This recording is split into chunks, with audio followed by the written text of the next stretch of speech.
Kol Israël arevim ze laze. L'ensemble d'Israël est responsable les uns des autres. C'est une expression forgée par les érudits juifs qui à l'origine signifiait que chaque juif avait le devoir de veiller à l'accomplissement des mitzvot de son prochain. Cette responsabilité avait une dimension morale et des implications pratiques dans la loi juive, la halacha. De nos jours, l'expression a évolué pour signifier que chaque juif est responsable de son propre bien-être, mais aussi de celui de ses compatriotes. Le mot arevim provient de la racine arev qui signifie garant. Il désigne une personne qui s'engage à payer la dette de son ami si ce dernier ne peut pas le faire. Au sens propre, cela signifie que tout Israël se porte garant les uns envers les autres, ce qui impliquait que chaque juif était prêt à assumer les dettes, c'est-à-dire les fautes de son prochain. De là découle la notion que chacun est responsable de veiller à ce que les autres respectent les mitzvot et que le ciel pourrait punir une personne pour les péchés de son ami. La Bible relate un événement où les enfants d'Israël, à l'époque de Josué ben Nun, se tenaient sur les montagnes de Garizim et d'Ébal à leur entrée en terre promise. Ils s'engageaient alors solennellement à observer une série de mitzvot.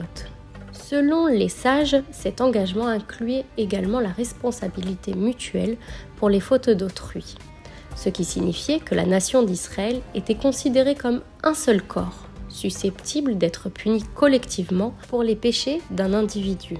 Il existe des divergences quant aux conditions d'application de cette garantie. Certains estiment qu'elle concerne uniquement les péchés évidents, tandis que d'autres incluent les péchés cachés. La position générale acceptée est que la garantie ne s'applique qu'aux péchés manifestes. Mais, même dans ce cas, aucune punition n'est infligée, à moins que la personne ait eu l'opportunité de protester et négliger son devoir en s'abstenant de le faire.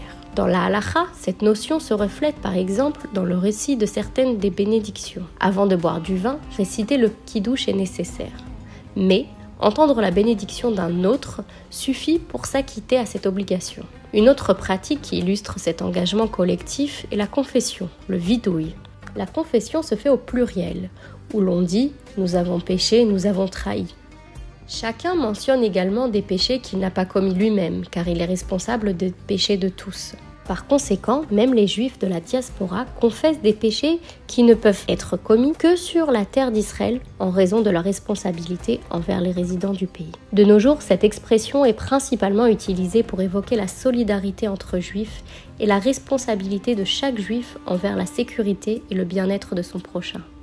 Une idée profondément ancrée dans le judaïsme.